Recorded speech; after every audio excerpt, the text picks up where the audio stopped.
நண்பர்களே, இன்று பிப்ரவரி மாதம் 25ஆம் தேதி லண்டனில் இப்பொழுது நேரம் பிற்பகல் 2:43. கெடுகுடி சொல் கேளாது என்ற ஒரு பழமொழி தமிழில் இருக்கிறது. ஆகவே கெட்டுப்போகின்ற குடி யாருடைய சொல்லையும் கேளாது.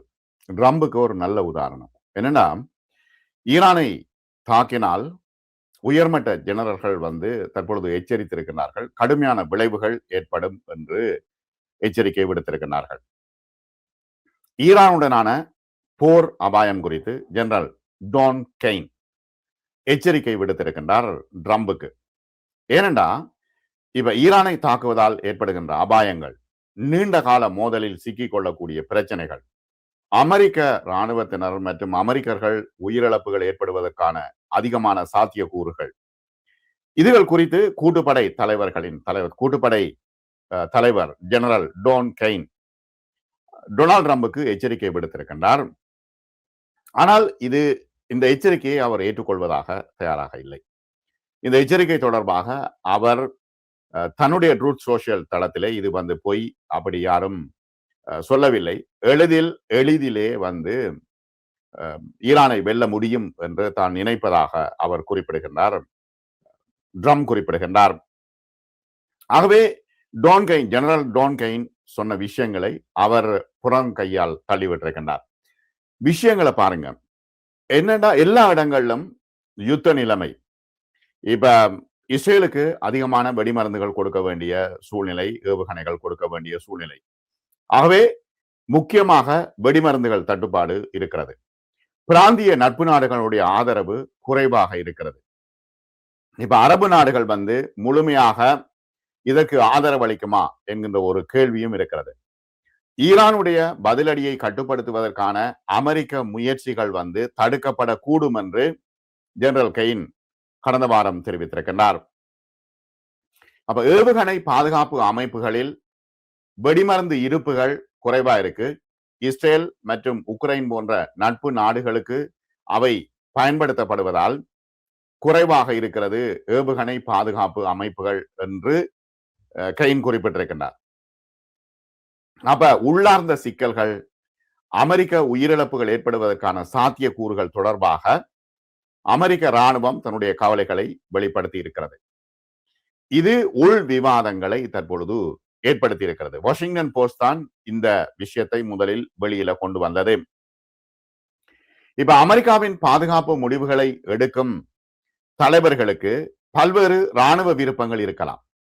ஆனால் அதனுடைய அபாயங்கள் முக்கியமானவை, அதனுடைய தாக்கங்கள் முக்கியமானவை, அதனை பரிசீலனைக்கு உட்படுத்தப்பட வேண்டும். இப்ப பாதுகாப்பு முடிவுகளை எடுக்கின்ற அமைப்புகள், இப்ப ஜனாதிபதி ஒரு சிவிலியன் தலைவராக இருக்கிறார், அவருக்கு ஒரு இராணுவ விருப்பம் இருக்கும். ஆனால் கூட கலந்துரையாடல்களில் கெய்ன் தன்னுடைய கவலைகளை வெளியிட்டிருக்கின்றார் என்று ஆக்சியோஸ் பத்திரிகையும் செய்தி வெளியிட்டிருக்கிறது. ஈரான் குறித்து ட்ரம்புக்கு பல வாரங்களாக விளக்கம் அளித்த ஒரே ஒரு இராணுவ தலைவர் கெய்ன் தான். ஏன்னா ட்ரம்ப் வேற யாரையும் கேட்க மாட்டார். கெய்ந்த விஷயத்தை கூட அவர் புறந்தள்ளுகின்றார். மத்திய கிழக்கில் அமெரிக்க இராணுவ நடவடிக்கைகளை மேற்பார்வையிடும் பணியில் ஈடுபட்டுள்ள அமெரிக்க மத்திய கட்டளை சென்டோம் தலைவர் அட்மிரல் பிராட் கூப்பர் கூட ஜனவரி மாதத்திலிருந்து ட்ரம்போடு சந்திப்புகளுக்கு அழைக்கப்படவில்லை. இந்த இராணுவ நடவடிக்கைகள் குறித்து பேசப்படவில்லை.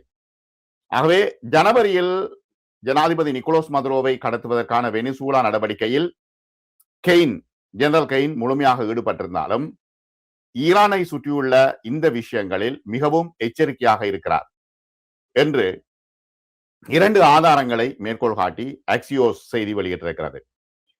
என்னன்னா, ஈரான் மீது தொடர்ச்சியாக தாக்குதல் நடத்த முடியுமா என்கின்ற ஒரு கேள்வி இருக்கிறது. ஏன்னா அதிக உயிரிழப்புகளுக்கான ஆபத்து இருக்கிறது. அமெரிக்க நிர்வாகத்தில் உயர்மட்ட சந்திப்புகளுக்கு அவர் அழைப்பு விடுத்திருக்கின்றார். ஆனால் ட்ரம்ப் இதனை புறந்தள்ளுகின்றார். ஜெனரல் டேனியல் கெய்ன் ஈரானுடன் நாங்கள் போருக்கு செல்வதை எதிர்க்கிறார் என்று அறிக்கைகள் தெரிவிக்கின்றன. ஆகவே ஈரானையோ அல்லது தான் பார்க்கின்ற போலியான விஷயங்களை பேச விரும்பவில்லை என்று ட்ரம்ப் சொல்கின்றார். எப்படி ஈரானை வெற்றி பெற வேண்டும் என்பது தொடர்பாகவே ட்ரம்ப் பல வாரங்களாக தாக்குதல் தொடர்பாக யோசித்து வருகிறார். அவருக்கு ஆதரவான இராணுவத்தினர் கூட இந்த விஷயங்களை பற்றி பேசி வருகின்றார்கள். பிராந்தியம் முழுவதும் குழப்பத்தையும் மோதலையும் பரப்பக்கூடிய ஒரு தாக்குதலாக இந்த தாக்குதல் இருக்கும். ஏராளமான அமெரிக்க படைகள் இறக்க வேண்டிய ஒரு சூழ்நிலை இருக்கும். ஈரான் அமெரிக்காவுக்கு தொடர்ந்து அச்சுறுத்தலை வழங்குகிறது. ஈரான் என்ன செய்யும் என்றா, தாக்குதல்ல சர்வதேச சட்டங்களை மீறக்கூடிய வாய்ப்புகள் இருக்கு. இப்ப என்ன சொல்ல வருகின்றார்கள் என்றால், ஹோம்ஸ் நீரிணை அவர்கள் மூடிவிடுவார்கள். அதற்கு பிறகு மிகப்பெரிய வியாபார வழி பாதிக்கப்படும். அடுத்தது ஹவுத்திகள் தொடர்ச்சியாக தாக்குதல் நடத்துவார்கள். அப்ப ஹவுத்திகளுடைய தாக்குதலையும் சமாளிக்க வேண்டிய சூழ்நிலை ஏற்படும். எனவே ஈரானுடன் போருக்கு போவது தற்போது உசிதமானது அல்ல என்று கூட்டுப்படைகளின் தளபதி கெயின் தெரிவிக்கின்றார். பேச்சுவார்த்தைகள் பலன் அளிக்கும் என்று ஈரான் நம்பிக்கை தெரிவிக்கிறது. அணுசெறிவூட்டல், பாலிஸ்டிக் ஏவுகணைகள் மற்றும் பிராந்தியங்களுக்கான ஆதரவு போன்ற பிரச்சனைகளில் அதிகபட்ச அமெரிக்க கோரிக்கைகள் என்ன என்று இப்ப ஈரான் பார்த்து கொண்டிருக்கிறது. அமெரிக்க கோரிக்கைகள் என்ன என்று தெஹ்ரான் மீதான வாஷிங்டனின் பல கோரிக்கைகள் இஸ்ரேலுக்கு தான் முன்னுரிமை அளிக்கின்றன என்று ஆய்வாளர்கள் குறிப்பிடுகின்றார்கள். ஆகவே தெஹ்ரான் என்ன செய்ய வேண்டும் என்பது தொடர்பாக இஸ்ரேல் உடைய நலன் தொடர்பாகவே அமெரிக்கா தற்பொழுது யோசித்துக் கொண்டிருக்கிறது. இப்போது இருக்கின்ற சூழ்நிலையில் நிச்சயமாக ஒரு தாக்குதல் நடத்த வேண்டும் என்று ட்ரம்ப் விரும்புகின்றார். கூட்டுப்படைகளின் தளபதிகள் இது தொடர்பாக தற்பொழுது யோசித்துக் கொண்டிருக்கின்றார்கள். இந்த தாக்குதல் பிராந்தியத்தில் ஏற்படக்கூடிய மிகப்பெரிய விளைவுகள் என்ன? இது ஒரு தொடர் போராக மாறிவிடும். பிராந்தியத்தில் உள்ள நாடுகள் தாக்கப்படும், அமெரிக்க தளங்கள் தாக்கப்படும், இஸ்ரேல் தாக்கப்படும். அப்ப இவ்வாறான நிலைமையில் இந்த போரை விரிவுபடுத்துவதா, அதற்கு தேவையான வெடிமருந்துகள் இருக்கின்றனவா என்பது தொடர்பாக தற்பொழுது கூட்டுப்படை இராணுவத்தினர் யோசித்துக் கொண்டிருக்கின்றார்கள். ட்ரம்ப் விடாக்கொண்டனாக போர் வேண்டும் என்றே குறிப்பிட்டுக் கொண்டிருக்கின்றார். இந்த சூழ்நிலையில் ஈரான் அமெரிக்காவை அடையும் ஏவுகணைகளை உருவாக்குகிறது என்று ட்ரம்ப் இன்று தெரிவித்திருக்கிறார்.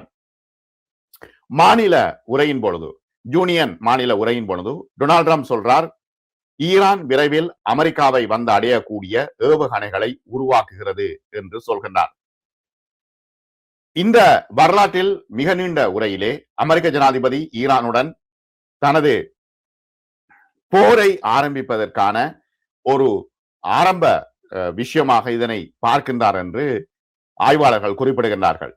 பல வாரங்களாக ஈரான் ஆட்சிக்கு எதிராக ஒரு தாக்குதலுக்கு ட்ரம்ப் உத்தரவிடுவதற்கு நேரத்தை பார்த்து கொண்டிருக்கிறார்.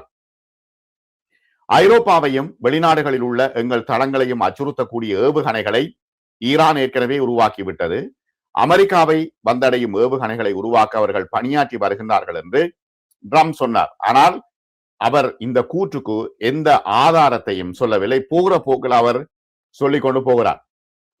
ஈரான் ஏன் அமெரிக்காவுக்கு அச்சுறுத்தலாக இருக்கிறது, ஈரான் இஸ்ரேலுக்கு அச்சுறுத்தலாக இருக்கிறது என்பதுதான் ட்ரம்பினுடைய முக்கியமான பிரச்சனை, நெதன்யாகுவினுடைய முக்கியமான பிரச்சனை. மற்றும் ஒரு காணொளியில் நாம் சந்திப்போம்.